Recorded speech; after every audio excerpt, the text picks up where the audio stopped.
Dalam budidaya padi sawah, hampir semua petani melakukan persemaian. Terdapat dua teknik persemaian, yaitu basah dan kering. Tapi biasanya petani menggunakan persemaian basah.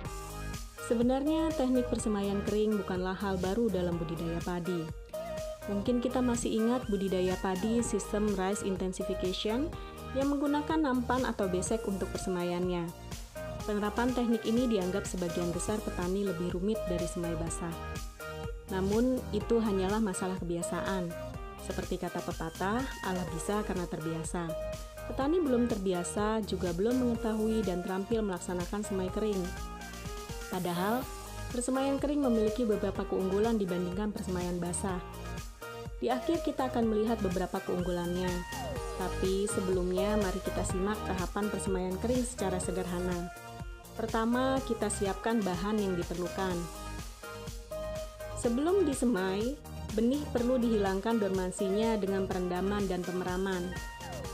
Sambil menunggu benih siap disemai, campur tanah dan pupuk organik yang telah diayak.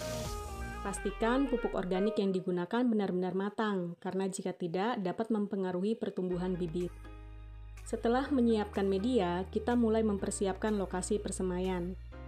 Pastikan alas plastik tidak bocor dan hindari menggunakan karung plastik, karena akar dapat tembus dan nantinya sulit saat dipindahkan ke sawah. Kemudian, sebar merata media tanam. Setelah lokasi persemaian siap, tebarkan benih secara merata. Setelah 3 hari, buka penutup dan lakukan penyiraman. Biasanya bibit telah tumbuh sekitar 2 cm. Jika pertumbuhan bibit kurang baik, lakukan penyemprotan dengan fungisida dan beri pupuk N secukupnya. Bibit siap dipindahkan umur 10-14 hari setelah semai. Potong hamparan persemaian dengan lebar 50 cm atau sesuai ukuran dapok bila menggunakan mesin tanam. Pemotongan dilakukan dengan membalikkan hamparan semai baru dipotong. Teknik ini menguntungkan karena alas plastik tidak rusak akibat pemotongan.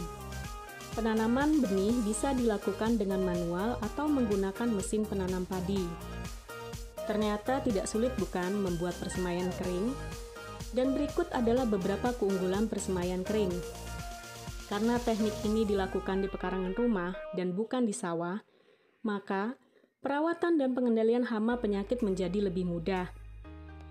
Persemaian kering juga tidak memerlukan tempat yang luas. Lahan bekas persemaian tidak menurunkan kualitas lahan pertanaman. Praktis dalam pencabutan bibit, pertumbuhan tanaman setelah dipindahkan lebih cepat dan tidak stres. Dan yang terpenting adalah dapat dilakukan sebelum pengolahan tanah sehingga mempercepat waktu tanam. Demikianlah cara sederhana pembuatan persemaian kering padi sawah. Terima kasih telah menonton video ini, semoga bermanfaat. Dan sampai berjumpa pada video inovasi berikutnya.